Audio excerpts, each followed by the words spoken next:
ऐसे वक्त में इस बिल को ला रहे हैं जब हिज़्ब इख्तिलाफ के तमाम अरकान पार्लिमान अपने रियासती असम्बली इलेक्शन मसरूफ़ हैं। ये हुकूमत पैगाम ये देना चाहती है कि अपनी वहशी अक्सरियत से कानून बनाएंगे। अगर ये 3 बिल कानून बन जाएंगे तो अपोजिशन की आवाज़ नहीं के बराबर इस ऐवान में हो जाएगी। और इस आईनी तरमीमी बिल को अगर आप हदबंदी बिल के साथ पढ़ेंगे तो आबादी की बुनियाद पर सीट दी जाएगी। जिसकी आबादी ज़्यादा होगी उनको ज़्यादा सीटें मिलेंगी, जिनकी कम होगी उनको कम मिलेगी। हदबंदी हर 10 साल बाद नहीं होगा सर, ना मरदमशुमारी की बुनियाद पर होगा, बल्कि हुकूमत फैसला करेगी कि हदबंदी होगी या नहीं। अगर होगा तो किस साल की मरदमशुमारी पर होगा।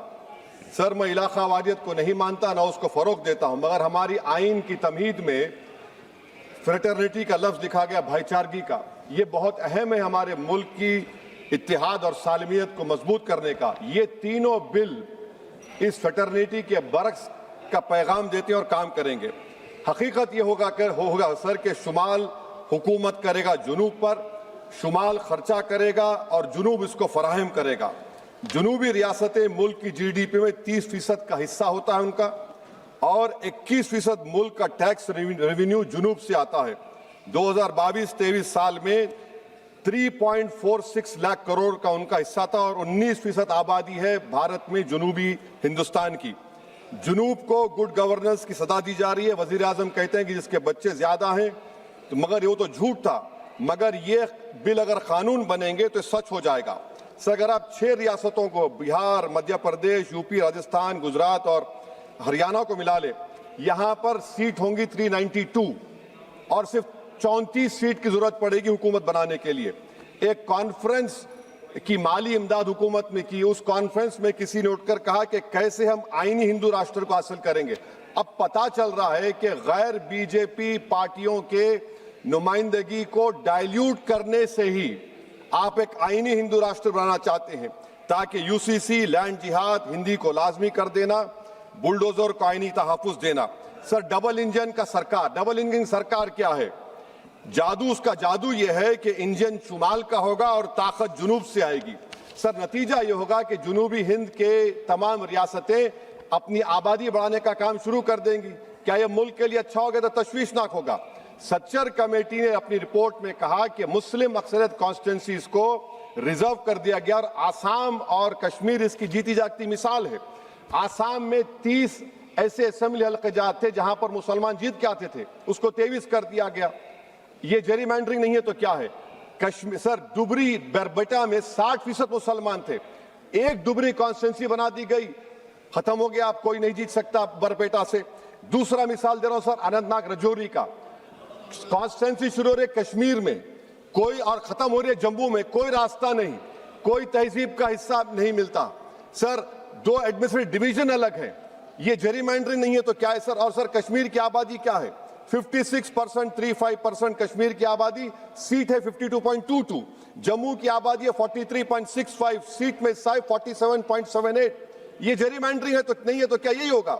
सर, मुस्लिम अकलियत को तो बीजेपी टिकट नहीं देती, रिजर्वेशन दूर की बात, मगर क्या यह मुल्क के मफाद में है कि इस ऐवान में 18 करोड़ की आबादी के सिर्फ 4% MP जीत कर आएंगे? ये आपकी मुल्क से मोहब्बत है?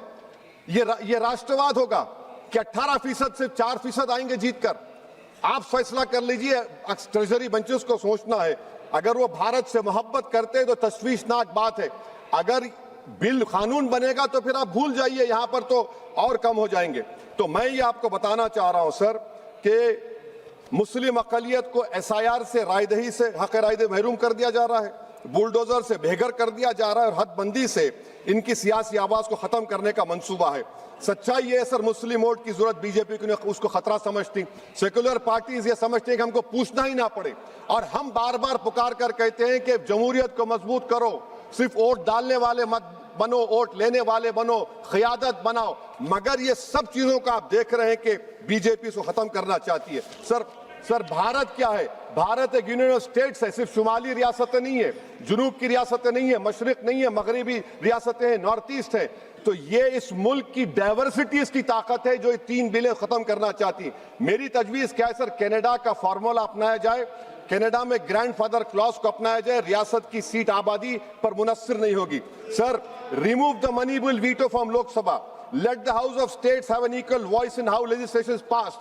KM Panicker, member of SRC, recommended the Rajya should be reformed. Sir, मैं इस हुकूमत को वार्न कर रहा हूं, हदबंदी एक ऐसा जख्म होगा जो कभी नहीं भरेगा।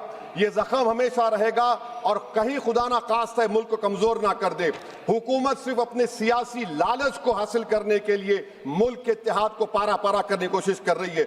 मैं हमेशा अक्सरियती हुक्मरानी का मुखालिफ रहा हूं, चाहे जबान और मजहब की बुनियाद पर हो। मुल्क को अगर विकसित भारत बनाना है तो हर शहरी के आवाज को कबूल किया जाना इस मुल्क को चलाने के लिए। सर, जुनूब की रियासतों के लिए एक ऑप्शन चॉइस है 2011 होगा तब भी हम सीटें लोग खो देंगे।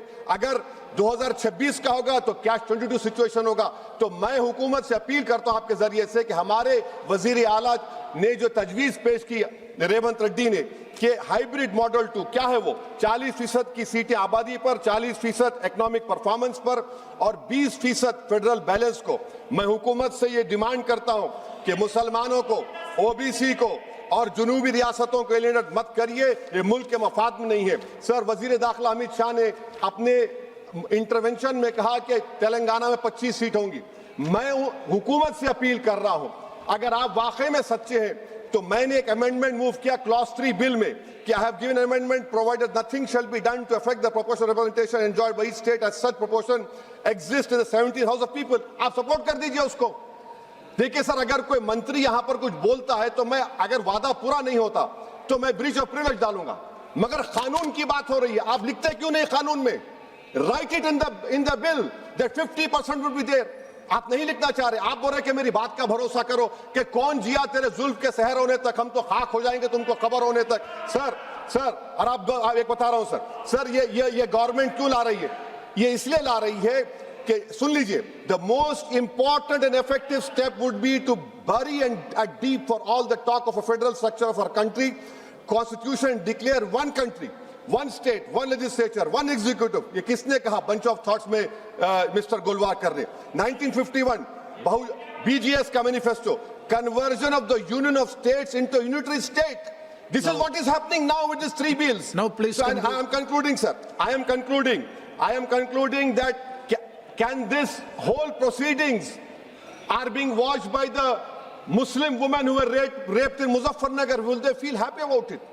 Bilqis Bano is watching this. Has Bilqis Bano got justice? Zakia Jafri's family is watching this. Have they got justice? No. Please. That is why I conclude, sir, by reciting the share of what Rahat Indori said about this government. जहां से गुजरो धुआं बिछा दो, जहां से गुजरो धुआं बिछा दो, जहां भी पहुंचो धमाल कर दो। तुम्हें सियासत ने हक दिया है, हरी जमीन को लाल कर दो। अपील भी तुम, दलील भी तुम, गवाह भी तुम, वकील भी तुम, जिसे भी चाहो हराम कह दो, जिसे ही चाहो हलाल कर दो। मैं वार्न कर रहा हूं सर, आपके पास मेजॉरिटी नहीं है, ये मत करिए, मुल्क को कमजोर करने की हरकत होगी। शुक्रिया सर।